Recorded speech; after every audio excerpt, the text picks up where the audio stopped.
Good morning. I'm Jerry. I'm not a preacher, I'm not a pastor, I'm not a priest, just somebody who's read his Bible.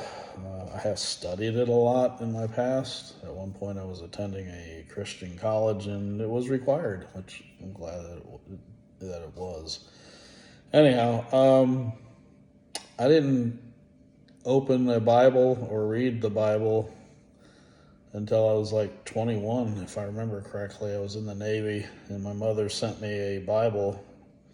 And what I recall as I was going through it, I don't really remember what I used to think was in the Bible, but I was shocked at how much wisdom and truth and just good stuff that I found in the Bible. But one of the things that initially caught my attention, and I'm like most books, you start at the beginning, right? So I start the book of Genesis, and today it's chapter 1, verse 1 through 5. And it's, in the beginning, God created the heaven and the earth. And the earth was without form and void, and darkness was upon the face of the deep. And the Spirit of God moved upon the face of the waters. And God said, "Let there be light," and there was light.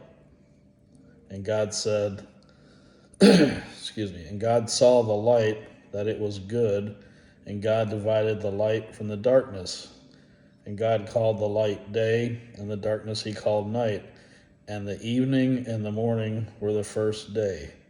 Now what caught my attention was, I thought, oh, that's kind of getting a little detailed. I couldn't understand, like, why would you go to that much effort? Why wouldn't you just say that was the first day?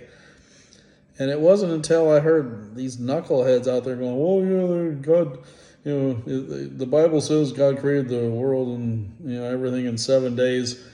But it really wasn't a day. A day to God could be thousands and thousands of millions, because they're trying to align their messed up thinking to the Bible. So God went to so much detail to describe what a day was. And it's not the first, every day that's how he describes the day. Think about that.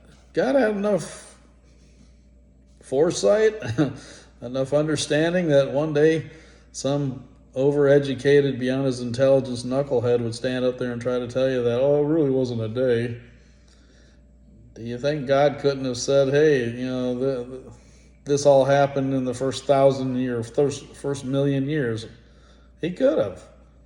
But that's not what he inspired the author of the book of Genesis to write. Think about that. Hope you have a great day. Love all. Bye.